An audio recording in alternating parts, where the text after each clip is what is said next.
কোনো একদিন এদেশের আকাশে কালেমার পতাকা উড়বে, তৌহিদের পতাকা উড়বে। কোনো একদিন এ পৃথিবীর মাটিতে কালেমার পতাকা উড়বে, তৌহিদের পতাকা উড়বে। রবে না সেদিন হাহাকার, থাকবে না অন্যায় ব্যভিচার। বিধবা এতিম সেদিন নিজের হক বুঝে পাবে, যেদিন এ পৃথিবীর মাটিতে তৌহিদের পতাকা উড়বে, কোরআনের পতাকা উড়বে। সবাই শান্তিতে বাস করবে, চোর ডাকাত থাকবে না, ব্যভিচার হবে না, ছিনতাই হবে না, অন্যায় থাকবে না। একদিন উড়বে, সারা বিশ্ব ইসলামে আসবে। আজকে হয়েছে কি, করোনা ভাইরাসের মতো অন্য মতবাদ ঢুকে ইসলামের শান্তিকে ফ্র্যাকচার করে শেষ করে দিয়েছে। জি ভাই, জীবিত আইন আর মৃত আইন আজকে আমাদের কাছে সব শেষ হয়ে গেছে। কোরআন শরীফটা নেই।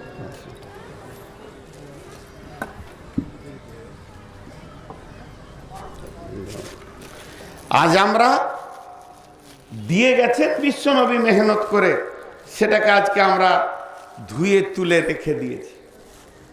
এ আইন ছাড়া পৃথিবীকে শান্তি বিশ্বের কোনো কিতাব এনে দিতে পারেনি আর পারবে না। এটা চ্যালেঞ্জ। মানুষের ভিতরে শান্তি একমাত্র কোরআন এনে দেবে। ছোট্ট একটা উদাহরণ দিলে বুঝে নেবেন। বাসে, ট্রেনে, অফিসে, আদালতে, হসপিটালে, বাস স্ট্যান্ডে, রেলওয়ে স্টেশনে কি লেখা আছে? ধূমপান। কথা বলে না, ধূমপান করুন না, নিষেধ। বন্ধ হয়েছে? দেখবেন রেলে আপনি গেটে উঠবেন আর ওখানে স্টিকার মারা আছে ধূমপান নিষেধ, লাল ক্রস দিয়ে আছে। যে বিড়ি খায় সে ওইখানে এসেই খায়। এমনি করে বিড়ি এক গাল ধুয়ো নিয়ে ওইটাকে তোর আইনের গোষ্ঠী বেঁচে খায়, উড়িয়ে দিলে। আইন আছে? আইন জীবিত আছে না মারা গেছে? জোরে বলেন, আইন আছে না মরে গেছে? মরে গেছে। আর নেতারা জীবিত আছে না নাই? বাস। এবার চলেন পৃথিবীর একটা মসজিদে দেখিয়ে দেন যে লেখা আছে ধূমপান নিষেধ। একটা মসজিদ দেখিয়ে দেন। মালদা বলেন, মুর্শিদাবাদ, নদিয়া, বীরভূম, বর্ধমান, এই বলেন আপনি নদিয়া, বীরভূম, বর্ধমান, 24 পরগনা, এর থেকে চলে যান মেদিনীপুর, পুরুলিয়া, ওয়েস্ট বেঙ্গল, ভারত, ওয়েস্ট বেঙ্গল, ঝাড়খণ্ড, বিহার, ভারত, ভারতের বাইরে চলে যান, কোনো একটা মসজিদে দেখতে পাবেন না যে ধূমপান নিষেধ লেখা আছে। একটা বিড়িখোরের হাতটা ধরে মসজিদের দিকে নিয়ে যান, আগে ও বিড়িটা ফেলবে, মুখটা ধুবে, তারপরে ঢুকবে। ঢোকার পরে যদি 10 ঘন্টা মসজিদে বসে থাকে, ভুল করে বিড়িতে হাত দেবে না, দেশালাইয়ে হাত দেবে না, বরং বিড়িকে চেপে চেপে রাখবে যেন বের না হয়ে যায়। আমার মান সম্মান থাকবে না। আইন তৈরি করেছে কে? নবী মুহাম্মদ রাসূলুল্লাহ সাল্লাল্লাহু আলাইহি সাল্লাম। নবীজি মারা গেছেন, নেতা মারা গেছেন, কিন্তু আইন আজও জীবিত আছে। নারে তাকবীর। আল্লাহ তাবারক ওয়া তাআলা বলছেন, এই মানব কুলকে যদি শান্তিতে আনতে হয়, কোরআনের ছায়া তলে আনতে হবে। মেয়েরা তাদের প্রাপ্য পাবে, স্ত্রী তার প্রাপ্য বুঝে পাবে, স্বামী শান্তিতে বাস করবে স্ত্রীর কাছ থেকে, ছেলে মেয়ে মা বাপের প্রাপ্য বুঝে পাবে, বুঝে পাবে এতিম তার মা হারা বাপ হারা সন্তান, তার মালের হক সে বুঝে পাবে, বুঝে পাবে বিধবা বিধবা স্বামী হারার মুখে হাসি আসবে। তাই বলা হয়েছে, আল্লাহ তাবারাক ওয়া তাআলা বলছেন, তোদেরকে আমি একটা রাস্তা দিয়েছি, যে রাস্তাটা হলো সব থেকে দামি রাস্তা। ওই রাস্তাটা কি?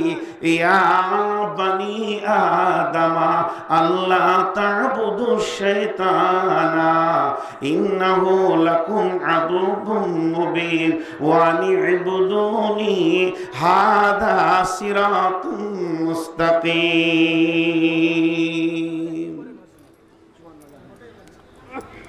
এখানে কোনো ঘোষণা হবে না আমি যতক্ষণ থাকবো।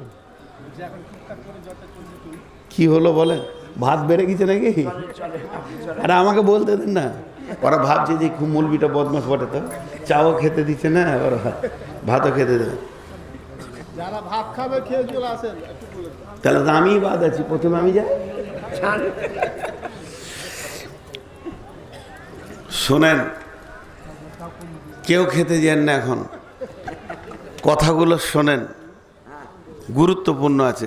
খাওয়া বাকি আছে, আধা 1.5 ঘন্টা পর খাবেন, 1 ঘন্টা পর খাবেন। আপনাদের জন্যই এত মেহনত করে কমিটির লোক ব্যবস্থা করেছেন। আর মুসলমানের উপরে মুসলমানের 5টা হক, তার মধ্যে একটা দাওয়াত কবুল করা। অতএব রান্না আপনাদের জন্যই হয়েছে, খেয়ে যাবেন সবাই, অসুবিধা নেই। কিন্তু কিছুক্ষণ দুটি কথা শুনেন। আপনাদের বিরক্ত লাগছে নাকি? আজকে আমি আদালত বিভাগ ধরেছি, তো আল্লাহ এবার 10টা ধারা এখানে বর্ণনা করছেন। একটার পর একটা বলবো, একটার পর একটা বলবো। এই আইন যে কত সুন্দর, এই আইনের আওতাভুক্ত যারা থাকে তারা যে কত শান্তিতে থাকে, সেটা একমাত্র আমার রব ছাড়া কেউ বলতে পারবে না। জি, তো আল্লাহ একটা রাস্তা দিয়েছেন, সেই রাস্তায় আমাদেরকে হাঁটতে বলেছেন। সেই রাস্তাটা, হাই রোডটা আছে কোরআনের ভিতর দিয়ে। ছোট্ট একটা আপনাদেরকে হাদিসের ঘটনা শোনাই। বিশ্বনবী ফজরের নামাজ পড়ে সালাম ফিরার পর কোনো দিন, প্রতিদিন লয়, কোনো দিন সালাম ফিরার পর মুক্তাদিদের দিকে মুখ করে বসে বলতেন, হাগো তোমরা কেউ কোনো স্বপ্ন দেখেছো? স্বপ্নটা আমাকে বলো, আমি স্বপ্নের মানেটা বলি। আবার কোনো দিন বিশ্বনবী নিজেই বলতেন, আজকে আমি একটা স্বপ্ন দেখেছি, বসো স্বপ্নগুলো বলি। আর নবীদের জেগে থাকা, ঘুমানো স্বপ্ন বারবার। একদিন বিশ্বনবী ফজরের নামাজ পড়ে মসজিদের মেহরাব থেকে মুক্তাদিদের দিকে মুখ করে বসে তসবিহ করছেন। এমন সময় একটা লোক উঠে দাঁড়ালো। দাঁড়ানোর পর বলছি, ইয়া রাসূলুল্লাহ, আমি আজকে রাত্রিতে একটা স্বপ্ন দেখেছি ঘুমে। তো নবীজি বললেন, বলো কি দেখেছো বলো।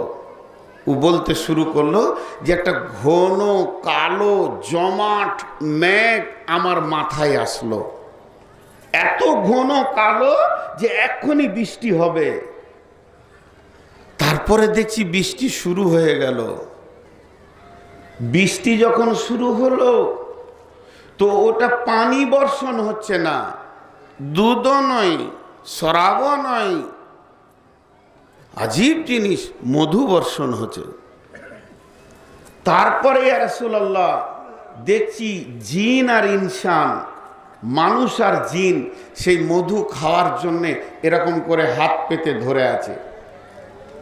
কেউ পেট ভরে খেলো, কেউ 1-2 ঘুঁট খেলো, কেউ এরকম একটা চিখে দেখলো, কেউ আবার খেলোই না, ও হাত পাতলো না, চুপচাপ থেকে গেল। ইয়া রাসূলুল্লাহ, তারপরে দেখছি ওই বৃষ্টির ভিতরে একটা মজবুত রশি ঝুলছে, রশি দড়ি, মোটা রশি ঝুলছে। একটা লোক ওই রশি ধরে ওপর দিকে চলে গেল, আর দেখতে পেলাম না। দ্বিতীয় লোক চলে গেল, দেখতে পেলাম না। তৃতীয় লোক যেই রশিটা ধরেছে পট করে ছিঁড়ে গেল, কিন্তু লোকটা এত মজবুত ছিল, চট করে গিট দিয়ে চলে গেল। আমার ঘুম ভেঙে গেল। ওর স্বপ্নটা বলা হয়ে গেল, আমার ঘুম ভেঙে গেল, তার মানে স্বপ্ন বলা হয়ে গেল। আপনাদের কণ্ঠস্বর পর্যন্ত পর্দা, বিধায়ী আপনারা কথা বলবেন না, প্রয়োজন আছে উঠে চলে যাবেন। আমি আপনাদের সামনে যে আয়াতগুলো ধরেছি এই আয়াতগুলো আদালত বিভাগ থেকে ধরেছি। আজকে পৃথিবীটা দুইটা সিস্টেমিতে চলছে, একটা গণপ্রজাতন্ত্র, একটা রাজতন্ত্র। কিন্তু আল্লাহ তাবারাক ওয়া তাআলা গণপ্রজাতন্ত্রকে সমর্থন করেছে, রাজতন্ত্রকে ভালোবেসেছেন। কারণ একত্ববাদের ভিতরে যে স্বাদ আছে, বহুত্ববাদে সে স্বাদ নাই। বিধায় গণপ্রজাতন্ত্রকে সমর্থন করা হয়েছে, এর পেছনে দলিল আছে, আল্লাহ করেছেন এবং রসুলও করেছেন। তবে রাজতন্ত্রকে তিনি ভালোবেসেছেন। তো গণপ্রজাতন্ত্র এবং রাজতন্ত্র যে সিস্টেমটি চলছে পৃথিবীটা, এর অনেকগুলো আইনের শাখা আছে। ফৌজদারি বলেন, দেওয়ানি বলেন, তাদের আবার 8টা করে ভাগ আছে। যেভাবেই চলছে চলুক না কেন, তো এই মতবাদগুলোকে চালাতে গিয়ে গান্ধীবাদ, মার্ক্সবাদ, নানা রকম মতবাদ এসেছে মানুষ নামে প্রাণীটাকে সোজা করার জন্যে। তার মানে সর্বশেষ এদের নিচর সারাংশ হচ্ছে শক্তি বাড়াও, চাবুক চালাও, মানুষ সোজা হয়ে যাবে। আর আল্লাহ রসুল যে মতবাদটা এনেছিলেন সেই মতবাদটার নাম হচ্ছে তৌহিদবাদ, একত্ববাদ। একত্ববাদের ভিতরে এতটাই স্বাদ আছে, এখানে শক্তি লাগবে না। আবার সে শক্তি এক আজীব শক্তি, যেখানে ব্লাড প্রেশারের কোনো প্রয়োজন হবে না। সেখানে ইমানি শক্তি তিনি সাহাবীদের ভিতরে এনেছিলেন এবং সেই শক্তি দিয়ে তৌহিদের মতবাদ দিয়ে সারা বিশ্বকে এক জায়গায় করেছিলেন এবং ইসলামের প্রচার প্রসারকে ধীর গতিতে আগিয়ে নিয়ে গেছিলেন। আমার আল্লাহ যতটা তিনাকে সময় দিয়েছিলেন ততটাই তিনি কাজ করেছেন। কোনো বড় বড় মনীষীর মত আছে যে বিশ্বনবী যদি আর 8টা বছর বেঁচে থাকতো, 8, 1, 2, 3, 4, 5, 6, 7, 8, তাহলে বিশ্বে ইসলাম ছাড়া আর কোনো ধর্মই থাকতো না। তো আল্লাহ যতটা চেয়েছেন ততদিন তেনাকে ডিউটি করিয়ে নিয়েছেন, তারপরে তিনি বিদায় নিয়েছেন। তো সেই একত্ববাদে সারা বিশ্বকে এক জায়গায় করেছেন। এটা কি হলো? আমি খাবো না, কাউকে খেতে দেবো না স্টেজে। আমি বসতেও নাই, চা আসতেও নাই। তো এটা চায়ের দোকান না কিনা একজনাকে না, তাহলে আমার বক্তব্য বন্ধ থাকবে, আমাকে খাওয়া হবে। তারপরে কোরআন হাদিসকে নিয়ে ছেলে খেলামো করছে। কোরআনের তফসির হবে, এখন চা খাবে, খেয়েই মূল জাতি। তো তৌহিদবাদ এমন একটা জিনিস, একটা হলো পেশির ক্ষমতা, মারো সোজা করো, ক্ষমতায় আসো, ব্যালট দিয়ে তুমি ক্ষমতা দেশে নাও, তারপরে তুমি সোজা করো। সম্ভব হয়নি, কারণ যারাই নেতা তারাই চোর, যারাই নেতা তারাই চোর। বড় বড় বুলিয়া ওড়াবে, কিন্তু তাদের মতো ডাকাত আর পৃথিবীতে দ্বিতীয় কেউ নাই। আজকে যারা আইন তৈরি করে, আইন রচক, তারা হলো নেতা, আর যারা আইন রক্ষক তারা হলো প্রশাসন। নেতা আর প্রশাসন দুই মিলিয়ে দেশকে ঠিক রাখবে, আর দুজনাই চরিত্র থেকে শেষ হয়ে গেছে। তার কারণ তাদের কাছে তৌহিদি ক্ষমতাটা নাই, একত্ববাদের খবর নাই, পরকালের খবর নাই। এই জন্যে তারা আজকে শেষ হয়ে গেছে। তারা আজকে শেষ মানে শেষই আর নাই। কিন্তু যাদের কাছে একত্ববাদের খবর ছিল, যারা একত্ববাদের শক্তি দিয়ে বিশ্বকে শান্তির জায়গায় এনেছে, তাদেরকে এত কষ্ট করতে হয়নি। ছোট্ট দুটি উদাহরণ দিব, তারপরে আয়াতের দিকে এগিয়ে যাব। উদাহরণ হচ্ছে নেতাদের অবস্থা। একটা চোর ধরা পড়েছে। চোর মানে কি? বিরাট বড় কিছু নয়, এই কেজি 5 ছোট একটা ছাগল চুরি করেছিল। তো তাকে ফোনের পোলে, ইলেকট্রিক পোলে বেঁধে গাঁওয়ালা মারছে। এরই মাঝে কেউ বলল মারিস না, এটা ঠিক হচ্ছে না, প্রধানকে ডাক, সে যা করবে তাই হবে। এখন পঞ্চায়েতের প্রধানের অনেক ক্ষমতা, ওকে ডাক। প্রধান আসলে এসে ওর গালে 2টা চর মারল, আর বিড়বিড় করে কটা কথা বললো, বদমাস কি করছে, এগুলো কেন করলে, আমাকে বললি না?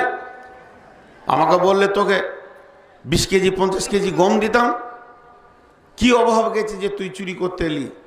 লোক বলছে প্রধান কত ভালো। আসলে প্রধান যেটা বলতে চাইলো যে তুই একটা ছাগল চুরি করে ধরা পড়েছিস, আর আমি বিপিএল থেকে এপিএল পর্যন্ত, ইন্দিরাবাস থেকে নিয়ে রাস্তার বরাদ্দ টাকা আজ পর্যন্ত 72 কুইন্টল গমকে চুরি করেছি, ধরা পড়ি নাই। তাহলে তুই প্রধান হবি কখন? এ হলো নেতাদের চরিত্র।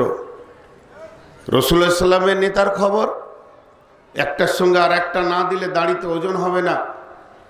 এক বুড়ি মেয়ে রাস্তায় হাঁটছে, বুড়ি মেয়ে, আর বুড়ি মেয়ে অনর্গল বকছে, বয়স হলে একটু বেশি বকে। তার বকাটা ছিল লানত, গালি দিচ্ছে, নেতাকে লানত করছে, আল্লাহকে দরখাস্ত দিচ্ছে, হে আল্লাহ, আমার মেয়ে নাই, আমার ছেলে নাই, আমার স্বামী নাই, আমি বিধবা, আমি অচল, এই দেশের যে খলিফা আছে আল্লাহ তাকে তুমি ধ্বংস করে দাও, তাকে তুমি বরবাদ করে দাও, তাকে তুমি লানত দাও, তার ইজ্জতকে তুমি শেষ করে দাও। আমি আজ 3 দিন অভুক্ত অবস্থায় আছি, কিছু খেতে পাইনি। রাস্তায় হেঁটে যাচ্ছিলেন নেতা, দেশের আমিরুল মুমিনিন যাচ্ছিলেন। বুড়িমা দাঁড়ান, কি হয়েছে, কি আবার হবে? আমি নেতাকে গালি দিচ্ছি, সে কেন আমাকে কষ্ট দিয়েছে? পকেটে কটা পয়সা বের করে তার হাতে দিয়ে বলছে, মা তুমি ক্ষমা করে দাও। তোর দিকে তাকিয়ে বলছে, তোমাকে দেখছি তুমি খুব ভালোবাসো আমিরুল মুমিনিনকে। বলে, হ্যাঁ মা, তুমি, আপনার হয়তো খবর নাই, বিদেশে সিরিয়ার সঙ্গে যুদ্ধ চলছে, তাই তিনি 3 দিন সেই যুদ্ধতে ব্যস্ত ছিলেন, আজকে মদিনায় ফিরে এসছেন, সমস্ত ভাতা ঠিক পৌঁছিয়ে যাবে। তখন বলছে, বাবা তোমাকে আমি বলছি মাফ করে দিলাম। 2 পা এগিয়ে গেছে, বুড়ি 2 পা এগিয়ে গেছে, পেছন থেকে আবার বলছে, এই বেটা শোনো।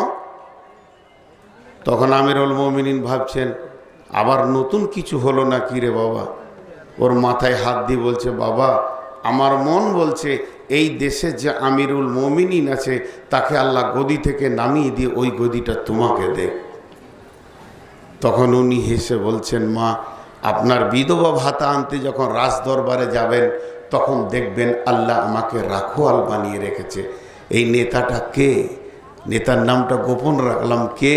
ইনি হচ্ছেন হজরতে উমর ফারুক রাদিয়াল্লাহু তাআলা। ওজন করেন, ওজন করেন। গত পঞ্চায়েত ভোটে 56 লক্ষ টাকা দিয়ে পঞ্চায়েতের প্রধান হলো। টাকাটা কোথা থেকে দিয়েছে? বাবার টাকা। কি করবে উদ্দেশ্যে? ওর কাছ থেকে কি আশা পাওয়া যায়? এ হলো নেতাদের চরিত্র। এবার চলেন প্রশাসনের চরিত্র। ভাই আমি কোরআনের তাফসীর করব, একটু ভূমিকায় কিছু না বললে নয়। একটা ছোট্ট উদাহরণ দিলে বুঝতে পারবেন।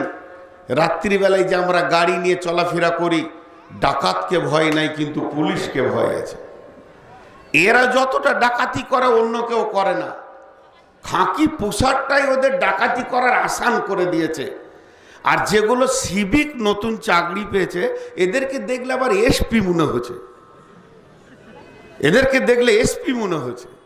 খালি মমতা একবার গদি থেকে গেলে তুই আর তোর বাপ কোথা থাকবি খেয়াল করিস, সে খেয়ালই নেই এদের। কিন্তু আজকে দেশকে শেষ করে দিয়েছে। আজ আপনাদের সামনে যে আয়াতগুলো পড়েছি এগুলো তৌহিদ মতবাদের আয়াত পড়েছি। 10টা ধারা বর্ণনা করছেন আল্লাহ এখানে। আরেকবার আপনাদেরকে 10টা ধারা শুনিয়ে দিই। বিসমিল্লাহির রহমানির রহিম।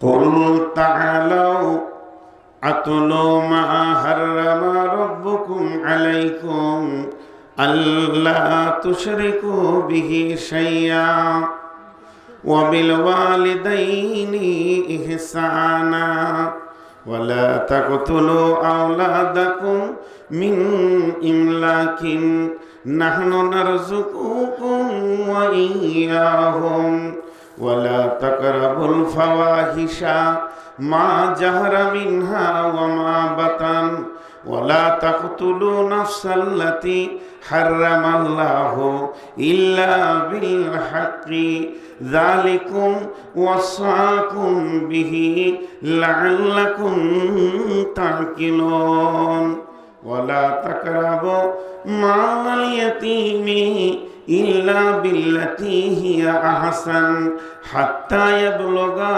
শুদ্দাহু ওয়া আউফুল কাইলা ওয়াল মিজানা লা নুকাল্লিফু নাফসান ইল্লা উসআহা ওয়া ইযা কুলতুম ফা'দিলু ওয়ালাউ কানা যা কুরবা ওয়া বিআহদিল্লাহি আফু যালিকুম ওয়াসাকুম বিহি লাআল্লাকুম তাযাক্কারুন।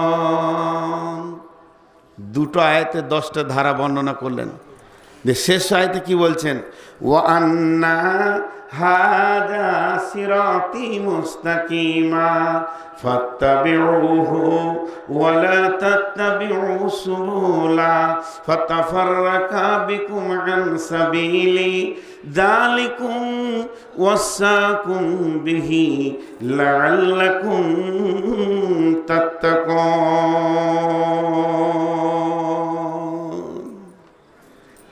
জান ঠান্ডা হয়ে যাবে।